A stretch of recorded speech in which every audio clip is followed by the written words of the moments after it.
A continuación, hará uso de la palabra el ingeniero químico Roberto Kramerman, ministro de Industria, Energía y Minería.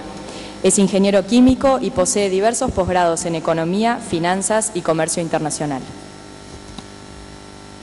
Bueno, agradecemos la presencia del señor ministro. Sabemos que el día de hoy es el día de la industria, así que es un día particular del sector y tiene una agenda siempre muy complicada y en particular en la fecha. Así que en nombre de la Universidad Católica y del Instituto de Competitividad le agradecemos el haber aceptado hacer la clausura de esta actividad. También agradecemos la presencia del padre Casarotti, rector de la Universidad Católica, que nos acompaña.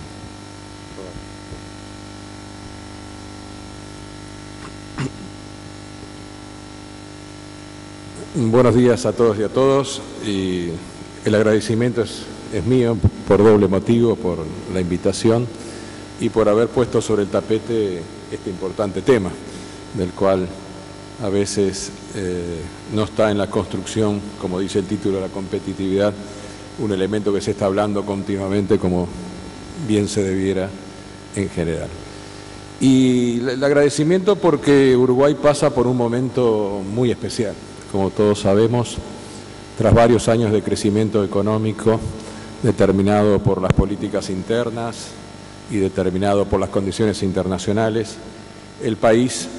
enfrenta, producto de ese crecimiento y producto de esas condiciones internacionales, la necesidad de poner la agenda de competitividad o de poner el tema nuevamente sobre la mesa. 40% de crecimiento en estos últimos 6 años, incluido el periodo de crisis económica internacional, implican que Uruguay hoy está situado en una zona media alta, donde debe mejorar la distribución de sus ingresos, pero donde sus ingresos implican estar en el lugar 50 con respecto a una escala de 200 países. Y entonces, este tema implica fuertemente que en los próximos años la competitividad de las empresas uruguayas, de las cadenas de valor uruguayas, de la economía uruguaya, porque en definitiva la competitividad es como todos sabemos, un concepto sistémico, vaya a tener que mejorar de la mano de diversos factores, pero no seguramente de la mano de competir en las cadenas de valor que en el mundo compiten más por bajos salarios. Estamos situados en una zona media en este momento y eso nos implica fuertemente la necesidad de competir con otras variables. Pero decía que es doble el problema o es doble el agradecimiento por el tema que se ha puesto sobre la mesa, porque el otro efecto es que en economía se ha estudiado sustancialmente los procesos de crecimiento económico. En verdad hay toda una teoría o una serie a esta altura de teorías, ¿no? de grupos de teorías según la tradición economicista que uno traiga. Pero se ha estudiado profundamente los procesos de crecimiento económico y, por ejemplo, en 30 años detectados 83 países con crecimiento durante 4 o 5 años continuados,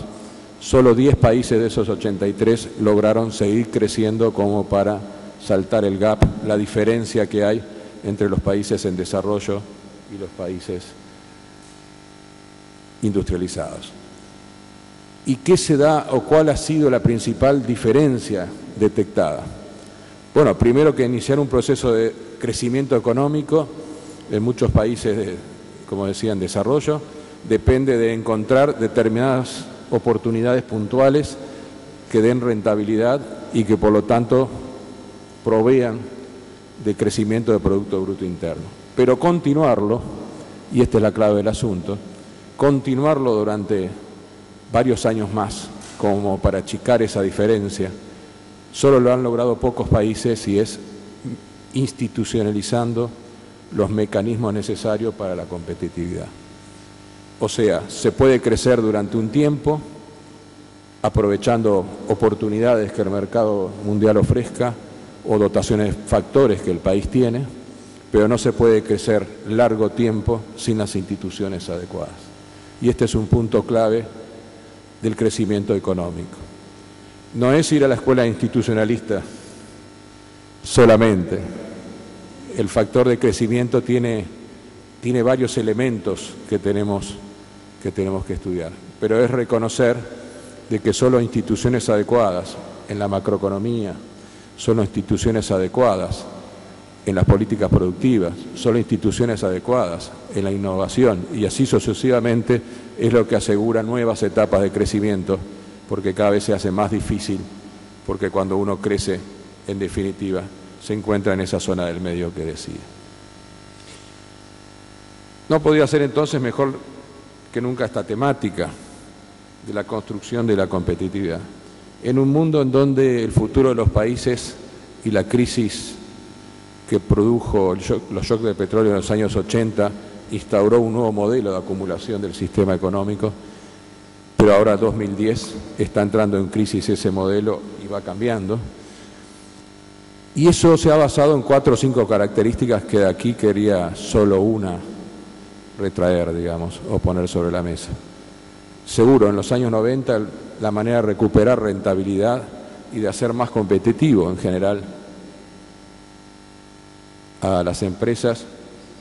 estuvo signado por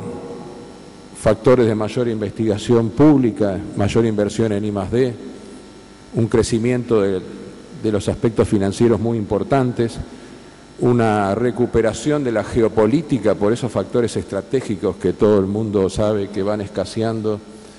como el agua, la tierra, la energía, algunos tipos de metales, y fundamentalmente por la aparición de las cadenas de valor, cadenas productivas, supply chain, abastecimiento y así sucesivamente. Como se quiera nombrarse, se lo mira de la empresa, de la escuela de negocios, de la economía, actividades o del sector gubernamental. Entonces, la recuperación de rentabilidad del sistema crea en ese momento cortar en trozos los procesos productivos y alocarlos entre diferentes países. Y lo que pasa a ser importante es que esa alocación, dada por las ventajas de factores que tenga en cada país, claro, se busca donde el proceso lleva más mano de obra, países con mayor cantidad de habitantes, o los procesos son más intensivos en materias primas, más cercanos a los países que dotan materias primas, o mayor diseño. Entonces, el concepto de competitividad, lo que estamos hablando aquí, pasa a tener importancia a nivel individual, a nivel cadena de valor, a nivel país. Porque en definitiva, el futuro del país y de su competitividad, entre otros muchos factores, va a estar dado por qué cadenas de valor retiene, qué eslabones de esa cadena de valor logra y además cómo la rodea de pequeñas empresas que en forma inteligente le den soporte, le den desarrollo en el área productiva y le den desarrollo en el área de servicio. Estos 3 factores hacen a la construcción de competitividad. El sostener, hacer estables y sustentables las cadenas de valor, el desarrollar las pequeñas y medianas empresas alrededor de esas cadenas de valor para el mercado externo o para el mercado interno, el desarrollar innovación y tecnología, como decía al principio, y finalmente el desarrollar una fuerza de trabajo propia ya de los desafíos que vienen para este siglo XXI. Entonces, la visión que nosotros tenemos de este aspecto es básicamente el Uruguay, y ahora entrando entonces en lo que nos compete a nuestro país. El Uruguay tiene que ir logrando desarrollar las cadenas de valor, algunas de ellas en un ámbito hacia terceros países, otras tienen lógica en el ámbito regional y otras se soportan fuertemente dentro del ámbito nacional. Y para el desarrollo de esas cadenas de valor, la institucionalidad es clave. Hay 3 elementos para el desarrollo del sector industrial de un país, que son la visión compuesta por la sociedad que se tenga del sector productivo, la coordinación interministerial, en nuestro caso el gabinete productivo, que este año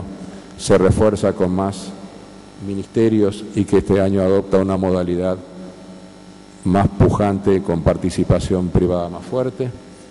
y finalmente el desarrollo de consejos sectoriales para cada uno de los sectores, porque la competitividad, aparte de ser macro, es lógicamente una competitividad por sectores. En definitiva, y en resumen, la construcción de la competitividad pasa por, luego de varios años de crecimiento, fortalecer la institucionalidad, fortalecer el diálogo estratégico entre los actores públicos, privados, académicos, empresarios, trabajadores,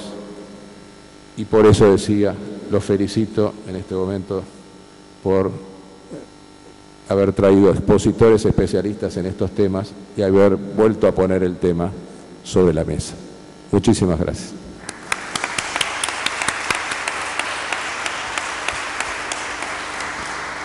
Muchas gracias, señor ministro, por sus palabras de cierre de este seminario. Considero que las mismas complementan perfectamente las exposiciones y los temas que fuimos desarrollando en el Correo de la Mañana, en esta idea de tratar